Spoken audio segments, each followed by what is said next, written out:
ಒಂದೇ ನಮ್ಮ ಕಣ್ಮಣಿ, ಕರ್ನಾಟಕದ ಕಣ್ಮಣಿ, ಒಬ್ಬ ಯುವ ಪ್ರತಿಭೆ, ಯೂತ್ ಐಕಾನ್ ತೇಜಸ್ವಿ ಸರ್. ಚೆನ್ನಾಗಿದ್ದೀನಪ್ಪ.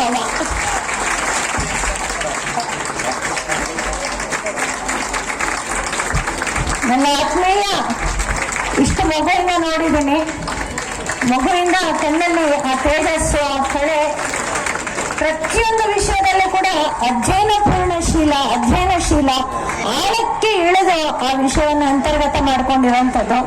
7-8 ವರ್ಷದ ಮಗುವಿಂದ ಒಬ್ಬ ವಿದ್ಯಾರ್ಥಿಯವರೆಗೆ ನಾನು ನೋಡಿದ್ದೀನಿ. ತುಂಬಾ ಧನ್ಯವಾದ, ತುಂಬಾ ಸಂತೋಷ ಆಗ್ತಾ ಇದೆ.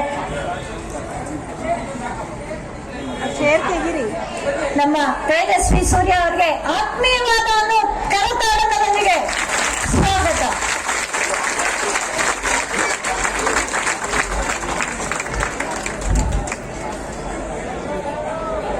ಇದೀಗ ಯಾಜ್ಞವಲ್ಕ್ಯ ಸಂಜೀವಿನಿ, ಈ ವಿಶೇಷವಾದ ನಮ್ಮ ಯೋಜನೆಯ ಉದ್ಘಾಟನೆ ಆಗ್ತಾ ಇದೆ. ಶ್ರೀಮತಿ GR ಸರಸ್ವತಮ್ಮ ಮತ್ತು ಶ್ರೀ S ನಾಗರಾಜ್ ಅವರು ಈ ಕಾರ್ಯಕ್ರಮವನ್ನ ನಡೆಸ್ಕೊಡ್ತಾರೆ. ಡಾಕ್ಟರ್ ಪ್ರದೀಪ್ ಅವರು ದಯವಿಟ್ಟು ವೇದಿಕೆ ಮೇಲೆ ಬರಬೇಕು ಅಂತ ಪ್ರಾರ್ಥನೆ. ಡಾಕ್ಟರ್ ಪ್ರದೀಪ್ ಅವರ ತಾಯಿ GS ಸರಸ್ವತಮ್ಮ. ತುಂಬಾ ಹೆಮ್ಮೆ ಅಂತ ಅನ್ಸಿರುತ್ತೆ ಇವತ್ತು, ಯಾಕೆಂತಂದ್ರೆ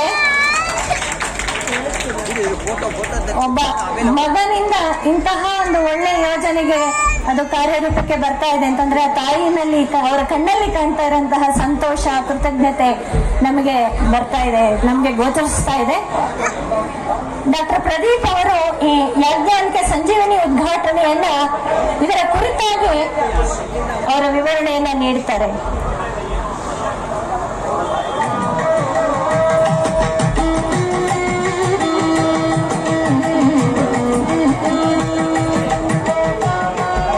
ದಯವಿಟ್ಟು ಪ್ರದೀಪ್ ಅವರಿಗೆ ಸ್ಥಳಾವಕಾಶ ಕೊಡಿ. ಮೊದಲು ಒಂದು ಚಪ್ಪಾಳೆ ಪ್ರದೀಪ್ ಅವರಿಗೆ, ಡಾಕ್ಟರ್ ಪ್ರದೀಪ್ ಅವರಿಗೆ.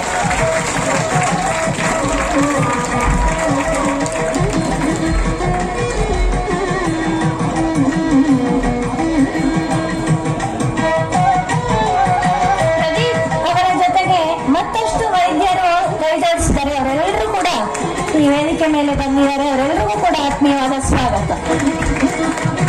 ಈಗ ನಮ್ಮ ನಿರ್ದೇಶಕರು ಅವರುಗಳೆಲ್ಲ ಸ್ವಲ್ಪ ಹಿಂದೆ, ಅವರಿಗೆ ಸ್ಥಳಾವಕಾಶ ಮಾಡಿಕೊಟ್ಟು ಹಿಂದಕ್ಕೆ ಬಂದ್ರೆ ಒಳ್ಳೆಯದು.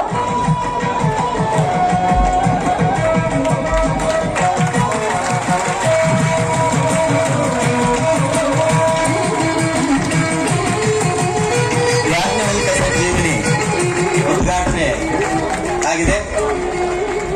ಸನ್ಮಾನ್ಯ ಕೋನ್ಕೋಟ್ಲೆ ನಾಗರಾಜ್ನವರ ಸುಪುತ್ರರು ಈ ಒಂದು ಉತ್ತಮವಾದಂತಹ ಕಾರ್ಯವನ್ನು ಈ ದಿನ ಮಾಡಿದ್ದಾರೆ. ನಮ್ಮ ಶುಕ್ಲಯಜುರ್ ಶಾಖಾ ಬಂಧುಗಳು ಹಾಗೂ ನಮ್ಮ ಶುಕ್ಲಯಜುರ್ ಶಾಖಾ ಟ್ರಸ್ಟಿನಲ್ಲಿ ಸದಸ್ಯರಾಗಿರ್ತಕ್ಕಂಥವರಿಗೆ ಸುಮಾರು ಆಸ್ಪತ್ರೆಗಳಲ್ಲಿ ವೈದ್ಯಕೀಯ ಚಿಕಿತ್ಸೆಯನ್ನು